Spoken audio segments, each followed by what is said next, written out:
Hello friends, standard 10th द्वितीय भाषा Hindi lesson number 14 मेरी माँ। राम प्रसाद बिस्मिल। तो इंट्रोडक्शन देख लेते हैं राम प्रसाद बिस्मिल का। राम प्रसाद का जन्म शाहपुर उत्तर प्रदेश के साधारण परिवार में हुआ था। उनके जन्म के कुछ वर्ष पहले ही उनके पितामह रोजी रोटी की तलाश में ग्वालियर के अपने गांव से आकर यहाँ बसे थे। पिता के असाधारण पढ़े लिखे थे।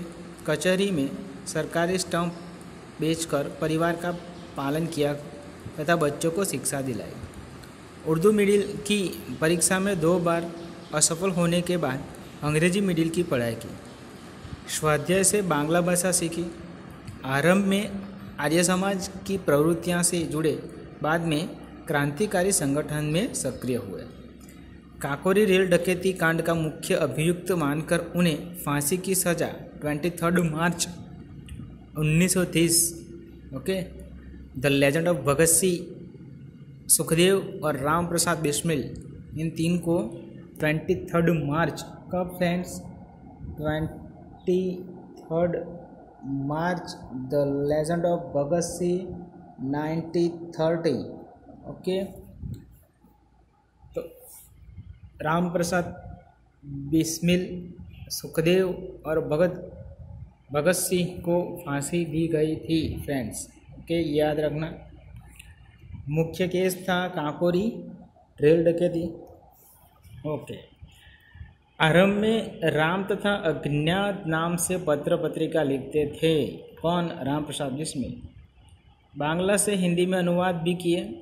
आत्मकथा फांसी के 2 दिन पहले जेल में पूरी करके उन्होंने किसी तरह बाहर भिजवाए, जिससे कुछ अंश श्री गणेश शंकर विद्यार्थी ने संपादक में काकोरी के शहीद नाम से छपे। माँ केवल जन्म ही नहीं देती, वास्तव का निर्माण भी करती है।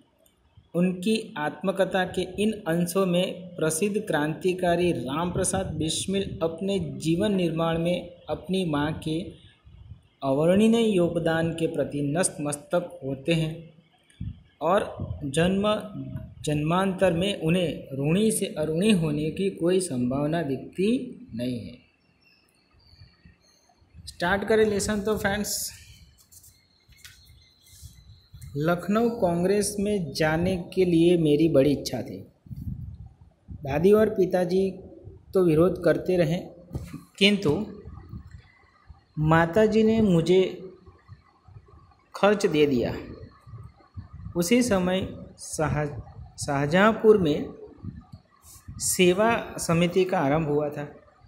मैं बड़े उत्साह के साथ सेवा समिति में सहयोग देता था।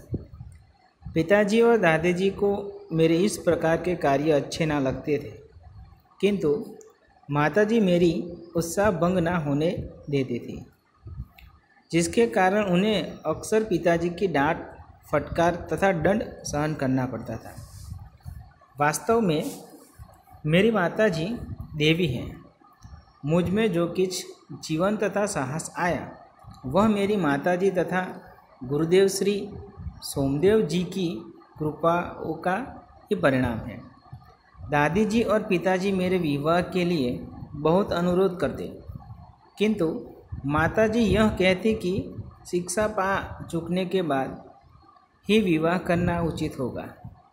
माताजी के प्रोत्साहन पर सद्व्यवहार ने मेरे जीवन में यह दृढ़ता उत्पन्न की थी कि किसी आपत्ति तथा संकट में आने पर भी मैंने अपने संकल्प को ना त्यागा।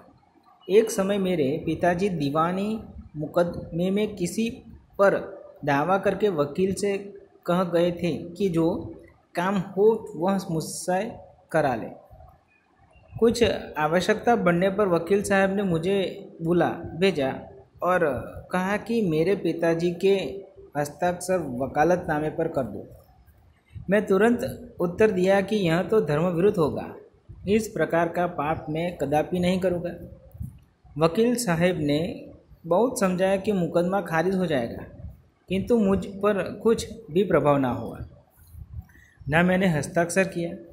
अपने जीवन में हमेशा सत्य का आचरण करता था। चाहे कुछ हो जाए, सत्य बात कह देता था। 11 वर्ष की उम्र में माताजी विवाह कर शाहजहानपुर आए थे। उस समय बहुत नितांत अशिक्षित एक ग्रामीण कन्या के समान थे। शाहजहानपुर आने के थोड़े दिनों के बाद दादी जी ने अपनी छोटी बहन को बुला दिया। उन्होंने माताजी को गृह कार्य की शिक्षा दी। थोड़े ही दिनों में माताजी ने अपने घर के सब कामकाज को समझ लिया और भोजन आदि का ठीक ठीक प्रबंध करने लगे। मेरे जन्म होने के 5 या 7 वर्ष बाद उन्होंने हिंदी पढ़ना आरंभ किया। पढ़ने का शौक़ उन्हें खुद ही पैदा हुआ था। मोहल्ले में सखी सहेली जो घर पर आया करती थी, उन्हीं में जो शिक्षित थी, माताजी उनके अक्सर बोध करते। इस प्रकार घर का सब काम कर चुकने के बाद जो कुछ समय मिल जाता, उससे पढ़ना लिखना करते। परिश्रम के बल से थोड़े दिनों में ही वह देवनागरी पुस्तक का अध्ययन करने लगी। मेरी बहनों की छोटी आयु में माताजी की शिक्षा दिया करती थी। जब से मैं आर्य समाज में प्रवेश किया, माताजी के खूब वार्तालाप होता। इस समय की अपेक्षा जब उनके विचार की कुछ उदार हो गए। यदि मुझे ऐसी माता ना मिलती तो मैं भी अति असाधारण मनुष्य की भांति संसार चक्र में फंसकर जीवन निर्वाह करता। शिक्षादि के अतिरिक्त क्रांतिकारी जीवन में भी उन्होंने मेरी वैसी ही सहायता की है जैसी मेजिनी को उसकी माता ने की थी। माताजी का सबसे बड़ा आदेश मेरे लिए यही था कि किसी भी प्राणहीन ना हो, किसी की प्राण हानि ना हो। उनका कहना था कि शत्रु को भी कभी प्राण दंड ना मिले। उनसे इस आदेश की पूर्ति करने के लिए मुझे मजबूरन 2-1 बार अपनी प्रतिज्ञा भंग करनी पड़ी। जन्मदात्री जननी, इस जीवन में तो तुम्हारा ऋण उतारने का प्रयत्न करने का भी अवसर ना मिला। इस जन्म में तो क्या, यदि मैं उनके अनेक जन्मों में भी सारे जीवन प्रयत्न करूं तो भी तुमसे ऋणी नहीं हो सकता। जिस प्रेम तथा दृढ़ता के साथ तुमने इस तुच्छ जीवन का सुधार किया है, यह अवर्णनीय है। मुझे जीवन की प्रत्येक घटना का स्मरण दृढ़ता के साथ इस तुच्छ जीवन का सुधार किया है। मुझे जीवन की प्रत्येक घटना का स्मरण है कि तुमने जिस प्रकार अपनी देववाणी का उपदेश करके मेरा सुधार किया, तुम्हारी दया से ही मैं देश सेवा में संलग्न हो सका। धार्मिक जीवन में भी तुम्हारे ही प्रोत्साहन ने सहायता दी। जो कुछ शिक्षा मैंने ग्रहण की, उसका भी श्रेय तुम्ही को है। जिस मनोहर रूप से तुम मुझे उपदेश करती थी, उसका स्मरण कर तुम्हारी मंगलमयी मूर्ति का ध्यान आ जाता है और मस्तक झुक जाता है। तुम्हें यदि मुझे ताड़ना भी देनी हुई तो बड़े स्नेह से हर बात को समझा दिया। यदि मैंने दृढ़तापूर्ण उत्तर दिया, तब तुमने प्रेम भरे शब्दों यही कि जो कुछ अच्छा लगे वह करो, किंतु ऐसा करना ठीक नहीं, उसका परिणाम अच्छा ना होगा। जीवनदात्री, तुमने इस शरीर को जन्म देकर केवल पालन पोषण ही नहीं किया, बल्कि आत्मिक, धार्मिक तथा सामाजिक उन्नति में तुम ही मेरी सदैव सहायता कर रहे। जन्मांतर परमात्मा ऐसी ही माता दे। महान से महान संकट में भी तुमने मुझे अधीर नहीं होने दिया। सदैव अपनी प्रेम भरी वाणी को सुनाते हुए मुझे सांत्वना देती रही। तुम्हारी दया की छाया में मैंने अपनी जीवन भर में कोई कष्ट न अनुभव किया। इस संसार में मेरी किसी भी भोग विलास तथा ऐश्वर्य की इच्छा नहीं। केवल एक इच्छा है, वह यह कि एक बार श्रद्धापूर्वक तुम्हारे चरणों की सेवा करके अपने जीवन को सफल बना देता। किंतु यह अच्छा पूर्ण होता नहीं दिखाई देती और तुम्हें मेरी मृत्यु की दुख भरी खबर सुनाई जाएगी। माँ, मुझे विश्वास है कि तुम यह समझ कर धैर्य धारण करोगी। तुम्हारा पुत्र, माताओं की माता, भारत माता की सेवा में अपने जीवन को बलि देवी की भेंट देकर गया है और उसके तुम्हारी को कलंकित ना की, अपनी प्रतिज्ञा का दृढ़ रहा। जब स्वाधीन भारत का इतिहास लिखा जाएगा तो उसके किसी पृष्ठ पर उज्जवल अक्षरों में तुम्हारा भी नाम लिखा जाएगा। गुरु गोविंद सिंह जी की धर्मपत्नी ने जब अपने पुत्रों की मृत्यु की खबर सुनी थी तो बहुत प्रसन्न हुई थी और गुरु के नाम पर धर्म रक्षार्थ अपने पुत्र के बलिदान पर मिठाई बांटी थी।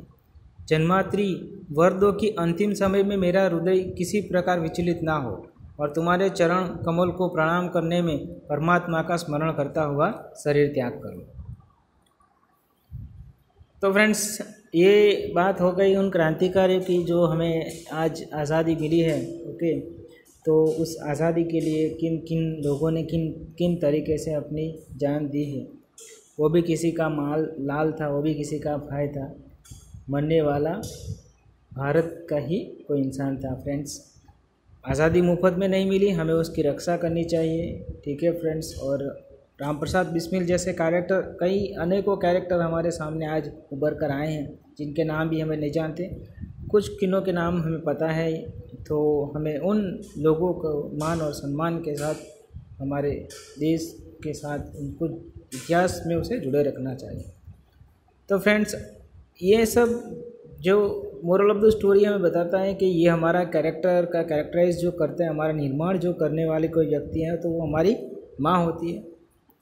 यदि राम प्रसाद बिस्मिल को भी ऐसी माँ नहीं मिलती तो वो शायद ये कदम नहीं बढ़ सकते। ठीक है फ्रेंड्स, ओके, तो आगे देखते हैं फ्रेंड्स। शब्दार्थ: प्रोत्साहन तो क्या उत्साह बढ़ाना, हिम्मत बांधना। सदव्यवहार, अच्छा व्यवहार, अच्छी चाल चलन जिसे कहते हैं। संकल्प, दृढ़ निश्चय। वकालतनामा तो अदालत में पैरवी करने का अधिकार पत्र, पेशवी करने का वकालतनामा कहते हैं। नात, बिल्कुल पूरी तरह से, ओके, पूरी तरह। जीवन निर्वाह, जीवन व्यतीत करना, जीवन गुजारना, जीवन जीना। मेजिनी, तो मेजिनी क्या है फ्रेंड्स, तो क्या भाई 1805 और 1875 का जन्म इटली में हुआ। वह लोकतंत्र का प्रबल समर्थक, परम देशभक्त, सक्रिय और निर्भीक नेता था। उनका नाम है भाई। अनेक भागों में बटे इटली को एक करने में उसकी महत्वपूर्ण भूमिका थी। वह ऑस्ट्रियन शासन में इटली को मुक्त करने के लिए जीवन पर लड़ता रहा था। मेजिनी, ठीक है फ्रेंड्स, ओके। जन्मदात्री यानी कि जन्म देने वाली, जन्म माता, माँ, ओके, जन्मदात्री। अवर्णनीय, जिसका वर्णन ना हो सके उसे अवर्णनीय कहते हैं फ्रेंड्स, ओके। दृढ़ता मीन्स उद्दंडता, ठिठाई, दुस्साहस भी कह सकते हैं, ओके। आत्मिक, आत्मा से संबंधित, आत्मिक। जन्म, जन्मांतर, अनेक जन्मों तक, ठीक है। सांत्वना तो तसल्ली देना, ढाढ़स बांधना।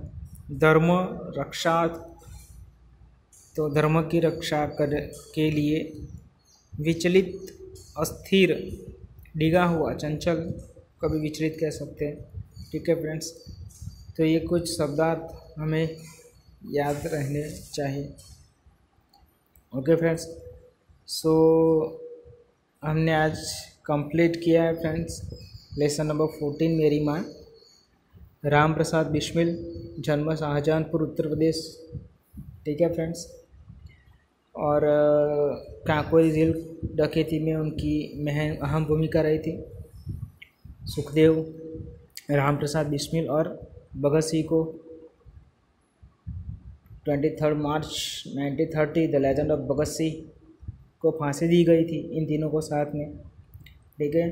फांसी के 2 दिन पहले जो लेटर उन्होंने अपनी माँ को लिखा था, उस लेटर के कुछ अंश यहाँ पर दिए गए हैं फ्रेंड्स। क्या मेंटालिटी रही होगी उनको फांसी पर चढ़ाते समय, किस सोच के साथ वो फांसी पर चढ़े थे, क्या मैसेज देना चाहते थे, वो सभी बात यहाँ पर दिखती है। और अपने पूरे व्यक्तित्व का श्रेय वो अपनी माँ को ही देते हैं, ठीक है फ्रेंड्स। तो इस तरह से हमारे सामने राम प्रसाद बिस्मिल का एक कैरेक्टर भी आता है, ओके फ्रेंड्स। शब्दार्थ की भी चर्चा हमने कर ली है फ्रेंड्स। सो आई होप कि ये लेसन में आपको समझ आ गया होगा। So thank you for watching.